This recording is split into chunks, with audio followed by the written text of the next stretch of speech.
नमस्कार, आप सभी का हार्दिक स्वागत एनवीर एजुकेशन के इस यूट्यूब चैनल पर। और मैं संपत लीलड़ आप सभी को राजस्थान कंप्यूटर अनुदेशक भर्ती की तैयारी करवा रहा हूं, जिसके अंडर हम जो है कंप्यूटर शिक्षक भर्ती के फर्स्ट पेपर यानी राजस्थान जीके के इम्पोर्टेंट जो लेक्चर है इस टाइम यानी रात को 8 बजे डेली देखने वाले हैं। और इसके अंतर्गत आज से हमारी इस सीरीज को जो हम स्टार्ट कर रहे हैं उसमें हम राजस्थान के इतिहास से स्टार्ट कर रहे हैं। और आज हमारा जो पॉइंट होगा वो राजस्थान के इतिहास के स्रोतों को हम पढ़ेंगे और उसके अंदर हम अभिलेख का जो है पहला पार्ट आज देखने वाले हैं। वीडियो को शुरू करने से पहले मेरे सभी साथियों से रिक्वेस्ट करना चाहूंगा कि आप सभी इस वीडियो को लाइक कीजिएगा और डेफिनेटली आप सभी क्लासेस ज्वाइन करते रहें। इनमें से आपके सारे के सारे क्वेश्चंस जो होंगे वो पुट आउट होने के फुल चांसेस रहेंगे, क्योंकि इन नोट्स को बनाने के पीछे मेरी बहुत ही ज़्यादा मेहनत लगी है। तो इस मेहनत के लिए प्लीज़ आप सभी इस वीडियो को एक लाइक एक शेयर जरूर कर दीजिएगा और ज़्यादा से ज़्यादा लोगों को इस चैनल के साथ आप जोड़ने की कोशिश करें, क्योंकि यहाँ पर बिल्कुल मुफ्त में आपको ये सारी जो है तैयारी करवाई जा रही है। ठीक है, तो अच्छे से पढ़ते रहें और जहां पर भी आपको डाउट या क्वेश्चन आता है तो आप नीचे कमेंट बॉक्स में जरूर लिखिएगा। मैं जो अभी आपके सामने जितने भी लेक्चर रखूंगा राजस्थान जीके के, तो उसमें ध्यान रखिए कि हर एक टॉपिक को पढ़ने के बाद आपके लिए कुछ क्वेश्चंस आएंगे जिनका आंसर आपको फटाफट कमेंट बॉक्स में देते रहना है। ठीक है, और उन क्वेश्चन को आप चाहें तो अपने पास कहीं पर नोट डाउन भी कर सकते हैं। तो चलिए शुरू करते हैं आज की इस क्लास को। आज से हमारा राजस्थान जीके स्टार्ट हो रहा है, तो देखते हैं भाई कितने जने जो हैं इसमें सही सपोर्ट कर पाते हैं, कितने जने इसको ज्यादा से ज्यादा लोगों तक पहुंचा पाते हैं। चलिए शुरू करते हैं। तो राजस्थान के इतिहास के स्रोत के अंतर्गत हम अगर परिचय का पॉइंट देखते हैं तो उसके अंदर देखिए भारतीय पुरातत्व सर्वेक्षण विभाग की स्थापना जो है वो अलेक्जेंडर कनिंघम के नेतृत्व में सन 1861 में ईस्वी में की गई थी। ठीक है, एक भारतीय पुरातत्व सर्वेक्षण विभाग है, उसकी जो स्थापना है अलेक्जेंडर कनिंघम के नेतृत्व में 1861 में हुआ था। अभी भारतीय पुरातत्व सर्वेक्षण विभाग जो है मतलब जितने भी पुराने जो तथ्य हैं, ताम्रपत्र है, अभिलेख है, या जितनी भी पुरानी चीजें जो इतिहास के स्रोत के बारे में, इतिहास के बारे में कुछ बताती है, तो उनको फाइंड आउट करने का काम करता है भारतीय पुरातत्व सर्वेक्षण विभाग। और उसकी स्थापना अलेक्जेंडर कनिंघम के नेतृत्व में सन 1861 में की गई थी। अब बात राजस्थान की लेते हैं, तो राजस्थान में पुरातात्विक सर्वेक्षण कार्य सर्वप्रथम सन 1871 ईस्वी में प्रारंभ करने का श्रेय जो है वो एसीएल कार्लाइल को जाता है।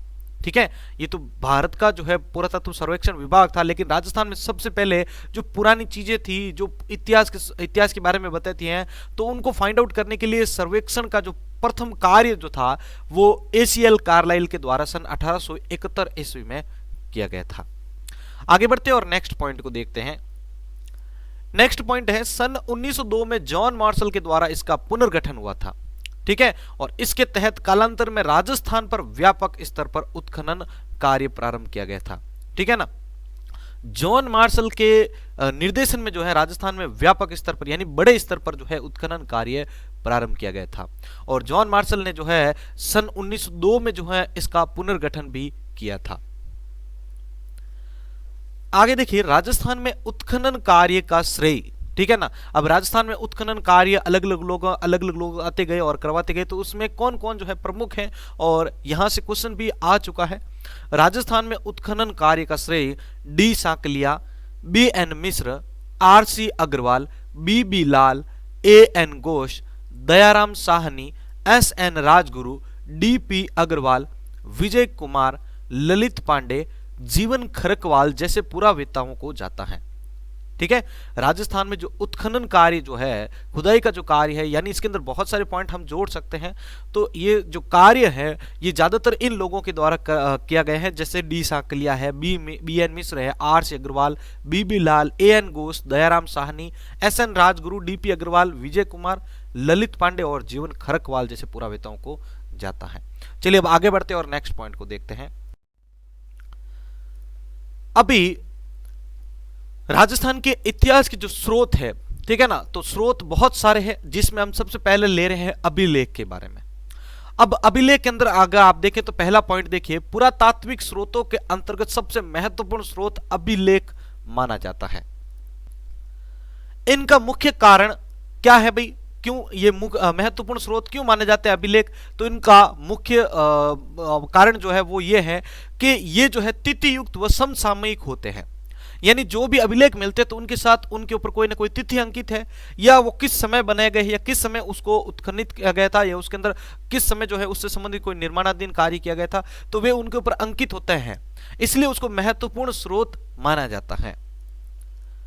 अब इनमें क्या क्या आ सकता है, देखो वंशावलियां, तिथियां, विजय कौन कौन सी हुई थी और कब विजय हुई थी, क्या क्या दान किए थे, क्या क्या उनको उपाधियां मिली थी, शासकीय नियम क्या थे, उनके उपनियम क्या थे, सामाजिक उनके समाज के अंदर नियमावलियां क्या क्या थी, आचार संहिताएं कौन कौन सी थी, विशेष घटनाएं उस समय कौन कौन सी हुई थी, जैसे आप कुछ युद्ध पढ़ते हैं, ठीक है, या बहुत सारे ऐसे पॉइंट होते हैं जो आपको एक्यूरेट डेट देते हैं कि भाई उस समय या इस सन में ये हुआ था, ठीक है ना, या उस समय ये सारी घटनाएं हुई थी, तो वह सारे की सारे तिथि युक्त होती है अभिलेखों के अंतर्गत, इसलिए पुरातात्विक स्रोतों का यह महत्वपूर्ण स्रोत अभिलेख माना जाता है।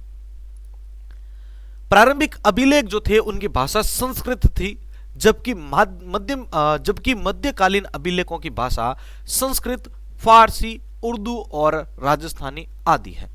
जो सबसे पहले अभिलेख मिले थे उनके ऊपर एक ही लैंग्वेज देखने को मिलती थी, वो थी अपनी संस्कृत, जबकि जो मध्यकाल था उस समय अभिलेख जो प्राप्त हुए थे उनमें जो भाषाएं थी वो संस्कृत, फारसी, उर्दू और राजस्थानी, ये लैंग्वेज उसके अंदर देखने को मिलती थी हमें। जिन अभिलेखों में मात्र किसी शासक की उपलब्धियों की यशोगाथा होती है, यानी अगर कोई ऐसा अभिलेख मिलता है जिसमें सिर्फ शासक की जो उपलब्धियां हुई है या किसी भी शासक को कोई उपलब्धि प्राप्त हुई है सिर्फ उसी के बारे में जो वर्णन होता है, तो उसको हम प्रशस्ति के नाम से जानते हैं। किसके नाम से जानते हैं साथियों? प्रशस्ति के रूप में जानते हैं। अब देखिएगा, अभिलेखों का जो अध्ययन अगर किया जाता है तो उस अभिलेखों के अध्ययन को एपिग्राफी के नाम से जाना जाता है। जो अभिलेखों के अध्ययन होते हैं उनको हम एपिग्राफी के नाम से जानते हैं। अभिलेखों में शिलालेख, स्तंभलेख, गुहालेख, मूर्तिलेख, पट्टलेख आदि आते हैं, अर्थात इन्हें पत्थर, धातु आदि पर उकेर कर लिखा जाता है, ठीक है ना। जो हम अभिलेख की बात कर रहे हैं तो अभिलेख के अंतर्गत ये सारे के सारे पॉइंट आ सकते हैं। शिलालेख, ठीक है ना, कोई पत्थर के ऊपर किसी के बारे में कोई तिथि अंकित है या किसी के बारे में कुछ लिखा हो, आपको पता ही होगा बहुत सारे ऐसे किले भी मिले हैं, कुछ मंदिर भी मिले ऐसे जिनकी दीवारों पर बहुत सारा वर्णन किया गया है, लिखा गया है पुराने प्राचीन भाषाओं में, तो वे शिलालेख हो गए। स्तंभ लेख भी है, बहुत सारे गुहा लेख भी है, मूर्तियों के ऊपर भी बहुत सारे लेखन अपन को देखने को मिलते हैं, पट्ट लेख है, तो ये सारे के सारे हम अभिलेखों के अंदर इंक्लूड करते हैं, ठीक है ना। तो आगे बढ़ते हैं। भारत में सबसे प्राचीन अभिलेख अशोक मौर्य के हैं। अगर एग्जाम में पूछ लिया जाए आपको कि सबसे प्राचीन अभिलेख भारत में किन के माने जाते हैं, तो अशोक मौर्य के माने जाते हैं, जो कि प्राकृतिक मागधी भाषा एवं मुख्यतः ब्राह्मी लिपि में लिखी जाते हैं। आगे देखो, शक शासक रुद्रादमन का जूनागढ़ अभिलेख भारत में पहला संस्कृत का अभिलेख माना जाता है। भारत का सबसे प्राचीन अभिलेख तो अशोक मौर्य का है, लेकिन अगर भारत में मिला हुआ पहला संस्कृत का अभिलेख अगर आपको पूछा जाए तो आप बता सकते हैं शक शासक था रुद्रादमन, जिसका जूनागढ़ अभिलेख जो था वो भारत में पहला संस्कृत का अभिलेख माना जाता है। राजस्थान के अभिलेखों की मुख्य भाषा संस्कृत एवं राजस्थानी है। राजस्थान के जो अभिलेख है उनकी मुख्य भाषा संस्कृत व राजस्थानी मानी जाती है।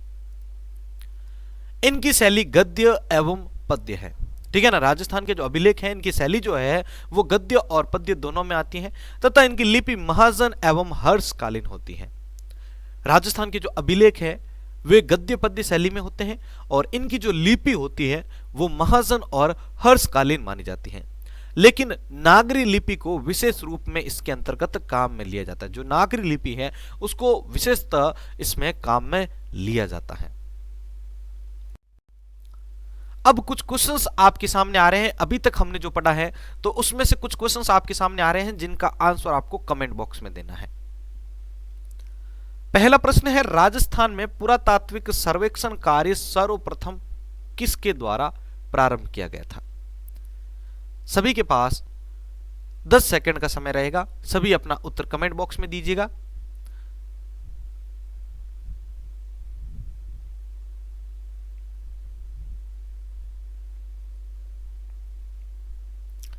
चलिए दूसरा प्रश्न आपके सामने रखता हूं।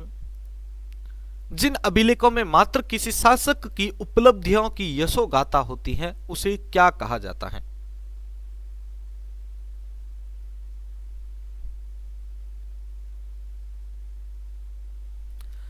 तीसरा प्रश्न आगे डिस्कस करते हैं।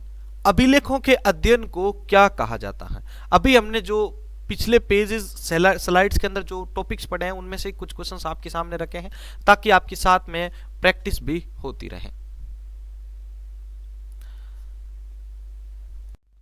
तो यहां पर अभिलेख के कुछ आपने पॉइंट्स पढ़े थे जिनमें से कुछ क्वेश्चंस आपके सामने रखे गए थे। आई होप आप सभी ने उनका आंसर दिया होगा और इनके आंसर जो है आपको नीचे चैट बॉक्स के अंदर पिन कर दिए जाएंगे। अगर वापस कोई ट्राई करना चाहता है या आप इस वीडियो के खत्म होने के बाद इनको वापस रिवर्स लेके भी इस वीडियो को आप उनके क्वेश्चंस के आंसर जो है फाइंड आउट कर सकते हैं।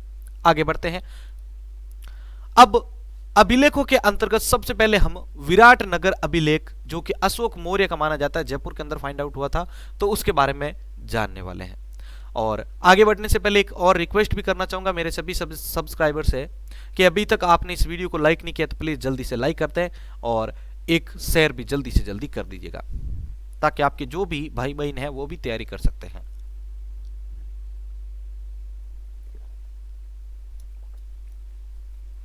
अब देखिएगा विराटनगर अभिलेख के अंतर्गत देखें तो यहां अशोक मौर्य के 2 अभिलेख मिले हैं, ठीक है ना। विराटनगर अभिलेख जो है जयपुर के अंतर्गत, यहां से अशोक मौर्य के 2 अभिलेख मिले हैं। कौन कौन से हैं? बाबरू शिलाफलक और विराट अभिलेख। 2 अभिलेख आते हैं। कौन कौन से? बाबरू शिलाफलक और विराट अभिलेख। बाबरू शिलाफलक कप्तान बर्ट को विराटनगर में बीजक की पहाड़ी से मिला था। जो बाबरू शिलाफलक है वो कप्तान बर्ट एक व्यक्ति हैं जिनको विराटनगर में बीजक की पहाड़ी से मिला था।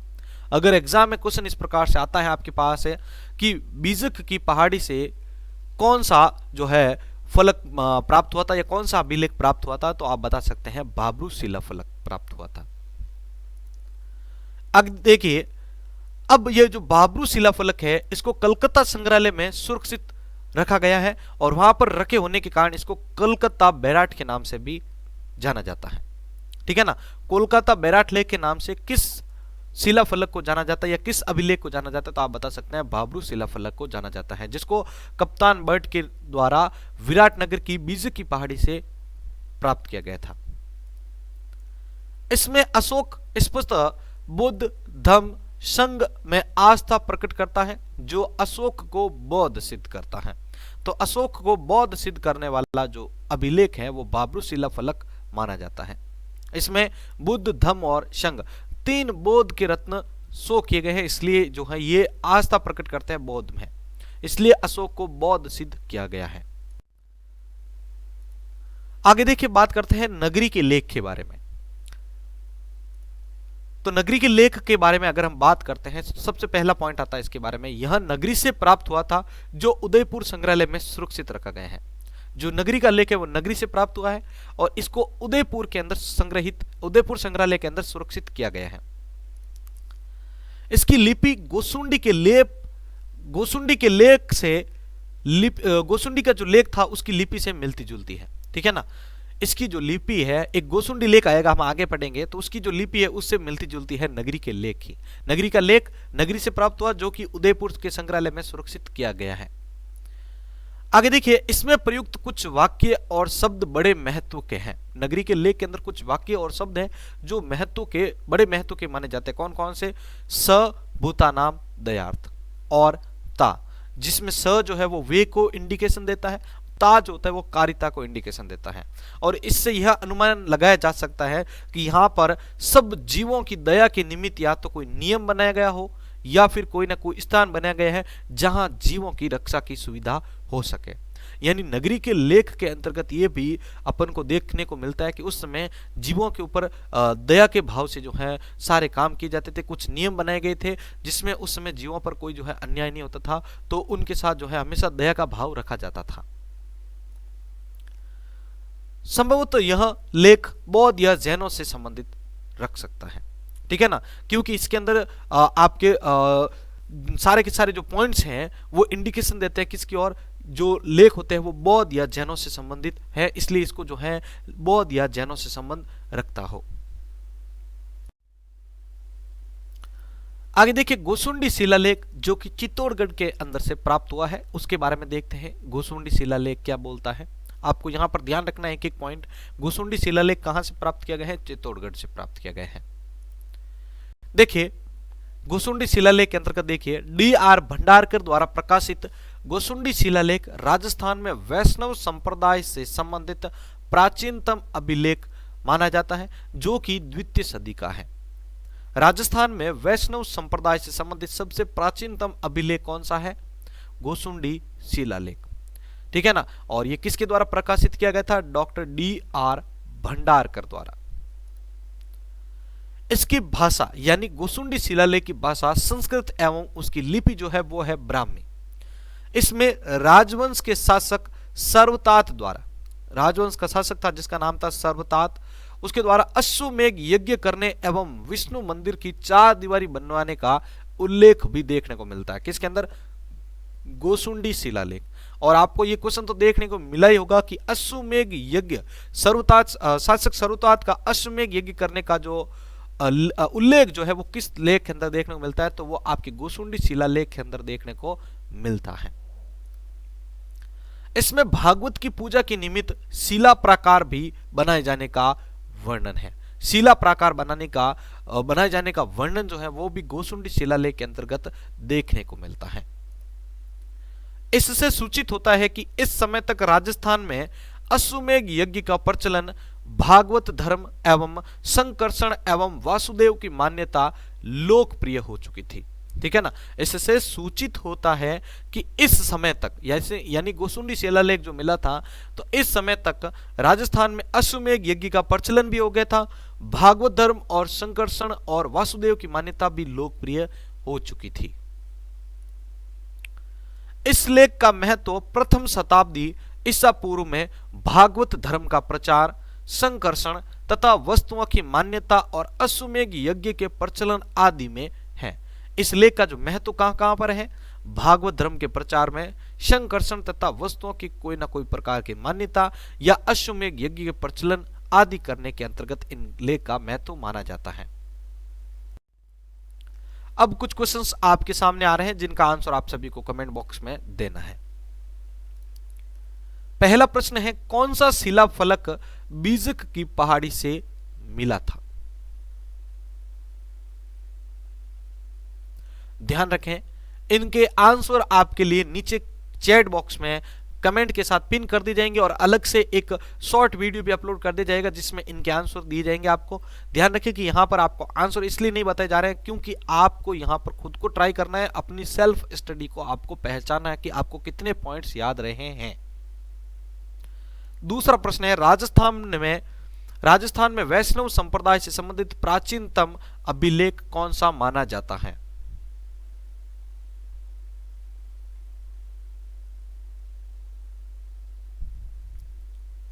नेक्स्ट क्वेश्चन आपके सामने आ रहा है, गोसुंडी शिलालेख किसके द्वारा प्रकाशित किया गया है?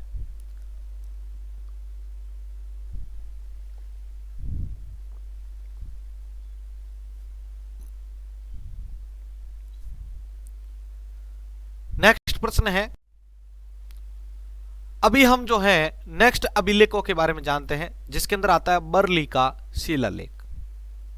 बरली के शिलालेख के अंतर्गत हम पॉइंट्स देखते हैं। यह राजस्थान की सबसे प्राचीनतम शिलालेख कहलाता है। बरली का जो शिलालेख है वो राजस्थान का सबसे प्राचीनतम शिलालेख कहलाता है। अजमेर से 35 किलोमीटर दूर बरली के पास मितोल माता के मंदिर से इस लेख को प्राप्त किया गया था। बरली का शिलालेख कहां से प्राप्त किया गया है? अजमेर से 35 किलोमीटर दूर बरली के पास मितोल माता के मंदिर से इसे प्राप्त किया गया था। आगे देखिए, नांदसा यूप स्तंभ लेख के बारे में जानते हैं। नांदसा यूप स्तंभ लेख क्या बताता है? नांदसा भीलवाड़ा का एक गांव है जहां गोल स्तंभ है जो लगभग 12 फीट ऊंचा और 5.5 फीट गोलाई के अंतर्गत माना जाता है। इस पर एक 6 पंक्तियों का लेख और दूसरा 11 पंक्तियों का उसके चारों ओर उत्कीर्ण करवाया गया है। ठीक है ना, ये नानसा यूप स्तंभ लेख के बारे में है। नानसा क्या है पर भाई? नानसा जो है वो एक भीलवाड़ा का गांव माना जाता है। आगे देखिए, बड़वा यूप अभिलेख जो कि कोटा के अंदर आया हुआ है। बड़वा यूप अभिलेख, बड़वा यूप अभिलेख बड़वा ग्राम कोटा के अंदर स्थित है। इसकी भाषा संस्कृत एवं लिपि इसकी जो है वो ब्राह्मी उत्तरी मानी जाती है। मौखरी राजाओं का यह सबसे पुराना और पहला अभिलेख माना जाता है। मौखरी जो राजा थे, ठीक है ना, तो उनका सबसे पुराना और पहला अभिलेख कौन सा माना जाता है? बड़वा यूप अभिलेख। इसकी भाषा जो है वो संस्कृत और लिपि इसकी जो है वो ब्राह्मी मानी जाती है। यह बड़वा यूप अभिलेख जो है वो बड़वा ग्राम है, कोटा के अंदर स्थित है, वहां से प्राप्त किया गया है। आगे आता है भ्रमर माता का अभिलेख, और इसके बारे में क्वेश्चन एग्जाम में कई दफा पूछा जा चुका है, पटवार के एग्जाम वगैरह के अंदर। छोटी सादड़ी में भ्रमर माता का मंदिर है। भ्रमर माता का मंदिर कहाँ है, ये भी क्वेश्चन बन सकता है। भ्रमर माता का मंदिर छोटी सादड़ी में है, जो कि जिला चित्तौड़गढ़ के अंदर आया हुआ है। यहां से 17 पंक्तियों का संस्कृत पद्य में लेख उपलब्ध हुआ है, जो 5वीं शताब्दी की राजनीतिक स्थिति को समझने में सहायक माना जाता है। इसमें गौर वंश तथा ओलिकार वंश के शासकों का वर्णन मिलता है। गौर वंश एवं ओलिकार वंश के शासकों का वर्णन किस लेख के अंतर्गत देखने को मिलता है? तो आपको बताना है भ्रमर माता के लेख के अंतर्गत देखने को मिलता है। भ्रमर माता जो लेख है वो छोटी सादड़ी में भ्रमर माता के मंदिर से प्राप्त किया गया है, ठीक है, और ये जिला चित्तौड़गढ़ के अंदर आया हुआ है भ्रमर माता का मंदिर। आगे देखिए सामोली शिलालेख। यह शिलालेख मेवाड़ के दक्षिण में भोमट तहसील सामोली गांव से मिला है। सामोली शिलालेख जो है वो सामोली गांव से प्राप्त हुआ है, जो कि भोमट तहसील के अंतर्गत आता है, ठीक है ना। यह लेख मेवाड़ के गुहिल राजा शिलादित्य के समय का विक्रम संवत 703 का माना जाता है। यह जो लेख है वो मेवाड़ के गुहिल राजा थे शिलादित्य, उनके समय का विक्रम संवत 703 का माना जाता है। इसमें प्रयुक्त की गई भाषा संस्कृत तथा लिपि कुटिल है।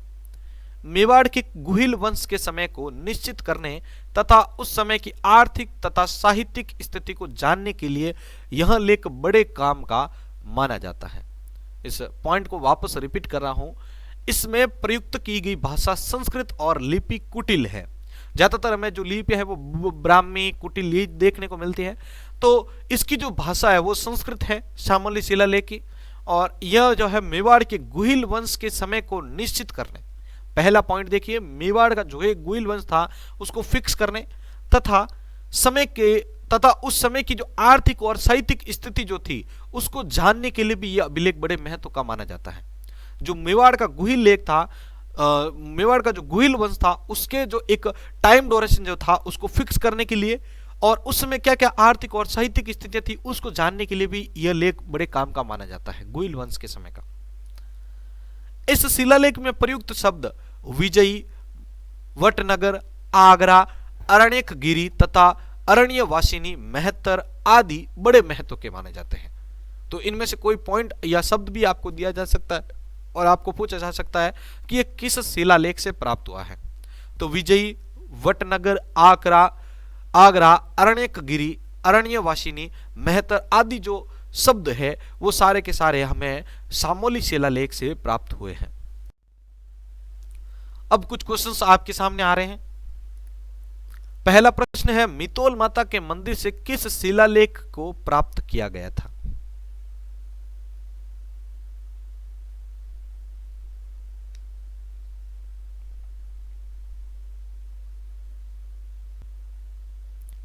दूसरा प्रश्न देखते हैं, भ्रमर माता का मंदिर कहां पर स्थित है?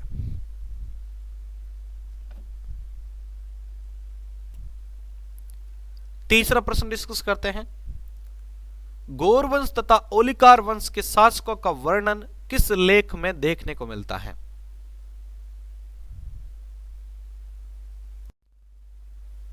आगे देखते हैं हम कणस्वा अभिलेख जो कि कोटा के अंदर आया हुआ है। कणस्वा अभिलेख के बारे में जानते हैं। इस अभिलेख में मौर्यवंशी राजा धवल का उल्लेख आया हुआ है। संभवतः धवल राजस्थान में अंतिम मौर्यवंशी राजा माना जाता है। अंतिम मौर्यवंशी राजा कौन माना जाता है? धवल। और धवल का राजा जो धवल था उसका उल्लेख किस अभिलेख के अंदर देखने को मिलता है? कणस्वा अभिलेख। कहां पर आया हुआ है? कोटा के अंतर्गत आया हुआ है। आगे देखिए मंडोर अभिलेख जो कि जोधपुर से प्राप्त हुआ है। यह गुर्जर नरेश बाउक की प्रशस्ति है। मंडोर अभिलेख जो है वो गुर्जर नरेश थे बाउक, उनकी प्रशस्ति मानी जाती है। ठीक है, अब सभी से एक पॉइंट पूछना चाहूंगा कि प्रशस्ति किसे कहा जाता है। सभी जरूर बताएं प्रशस्ति से आप क्या समझते हैं, जल्दी से कमेंट बॉक्स में बता दें।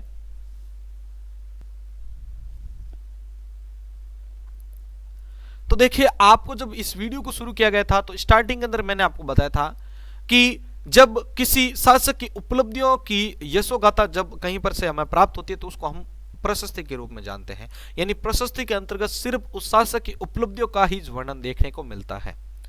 इसमें गुर्जर प्रतिहारों की वंशावली, विष्णु एवं शिव पूजा का उल्लेख किया गया है। मंडोर अभिलेख जो है उसके अंतर्गत गुर्जर प्रतिहारों की वंशावली, विष्णु और शिव पूजा का उल्लेख भी हमें देखने को मिलता है। आगे देखिए, घटियाला शिलालेख जोधपुर, इसके बारे में भी क्वेश्चन एग्जाम में पूछा जा चुका है। इस अभिलेख को कक्कुक प्रतिहार ने उत्कीर्ण करवाया था। तो घटियाला शिलालेख किसके द्वारा उत्कीर्ण करवाया गया है, तो एक इसको जो है कक्कुक प्रतिहार ने जो है उत्कीर्ण करवाया था। इस लेख में मग जाति के ब्राह्मणों का वर्णन मिलता है। इस लेख में मग जाति के जो ब्राह्मण थे उनका हमें वर्णन देखने को मिलता है। इस जाति के लोग मारवाड़ में साक द्वीपीय ब्राह्मण के नाम से भी जाने जाते हैं। ये पॉइंट आपको ध्यान रखना है, ठीक है ना। इस जाति के जो लोग हैं वो मारवाड़ में साक द्वीपीय ब्राह्मण के नाम से जाने जाते हैं, ठीक है ना, जो ओस वालों के आश्रित रह के, यानी ओस वालों के अंतर्गत आश्रित रहकर वे जीवन को निर्वाह करते थे। जैन मंदिरों में सेवा पूजन के कार्य करने में इन्हें सेवक भी कहा जाता है, ठीक है ना। जो मग जाति के जो ब्राह्मण थे उनको मारवाड़ में साक द्वीपीय ब्राह्मण कहते हैं, और ये जैन मंदिरों में सेवा पूजा का कार्य भी करते थे, इसलिए इन्हें सेवक भी कहा जाता था। इन लेखों से तत्कालीन वर्ण व्यवस्था पर प्रकाश पड़ता है।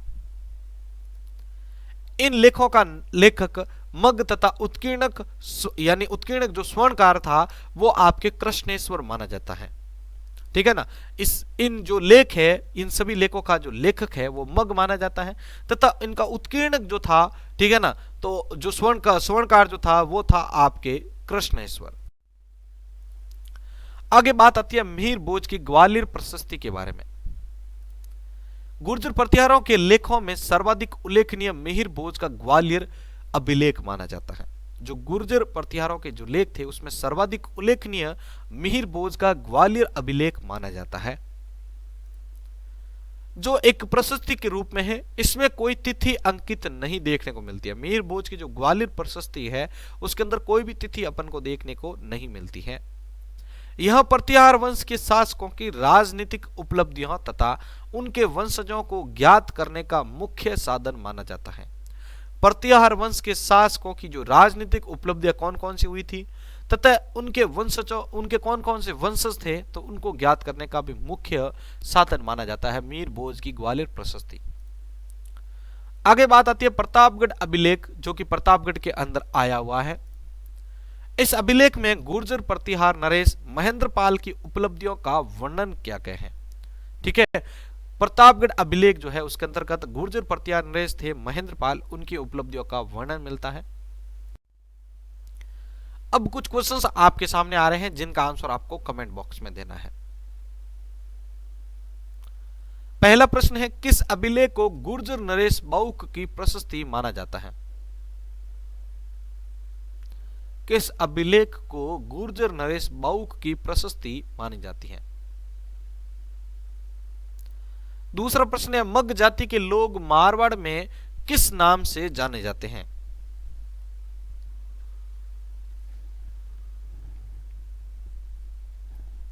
मग जाति के लोग मारवाड़ में किस नाम से जाने जाते हैं? तीसरा प्रश्न है, गुर्जर प्रतिहार नरेश महेंद्रपाल की उपलब्धियों का वर्णन किस अभिलेख में देखने को मिलता है? गुर्जर प्रतिहार नरेश महेंद्रपाल की उपलब्धियों का वर्णन किस अभिलेख में मिलता है? तो यहां पर हमारा आज का जो फर्स्ट पार्ट था वो क्लियर होता है साथियों। अगर आपको यह आज का वीडियो अच्छा लगा है तो प्लीज आप सभी इसको आगे लाइक जरूर आगे जो है शेयर जरूर कीजिएगा, वीडियो को लाइक जरूर कीजिएगा, ठीक है। और चैनल पर अगर आप पहली बार जुड़े हैं तो चैनल को सब्सक्राइब भी कर दीजिएगा। सेकंड पेपर की तैयारी के लिए आपके सभी क्लासेस जो है प्लेलिस्ट वाइज अपलोड कर दी गई है चैनल पर, आप जाके देख सकते हैं। आप हमें इंस्टाग्राम और फेसबुक पर भी एनवीरा एजुकेशन के नाम से सर्च करके फॉलो कर सकते हैं, जहां पर कुछ लेटेस्ट अपडेट डेली आपको शेयर की जाती है, तो उनको भी आप प्राप्त कर सकते हैं। और इस पीडीएफ को प्राप्त करने के लिए आप हमारे टेलीग्राम चैनल एनवीरा एजुकेशन से जरूर जुड़िएगा, जिसका लिंक आपको डिस्क्रिप्शन में है, या आप टेलीग्राम के अंदर जाके सर्च कर सकते हैं एनवीरा एजुकेशन। तो साथियों, मिलते हैं एक और नए पार्ट के साथ, कुछ नए विशेष पॉइंट और कुछ प्रश्नों के साथ। आज के इस चैप्टर के अंदर जो क्वेश्चन पूछे गए थे उनका आंसर आपको अलग से एक वीडियो को बनाकर बता दिया जाएगा, और अगर आपने आंसर दे दिए हैं और अगर आप आंसर वापस फाइंड आउट करना चाहते हैं तो आप इस वीडियो को वापस रिवर्स में चेक करके या वापस स्टार्टिंग से देख के भी उनके आंसर के उनके क्वेश्चन के आंसर जो है वो ज्ञात कर सकते हैं। इसी के साथ मैं संपत लीलड़ आप सभी से अलविदा लेता हूँ। मिलते हैं एक और नई वीडियो के साथ, नए क्लास के साथ, उसी जोश के साथ। जय हिंद, जय भारत।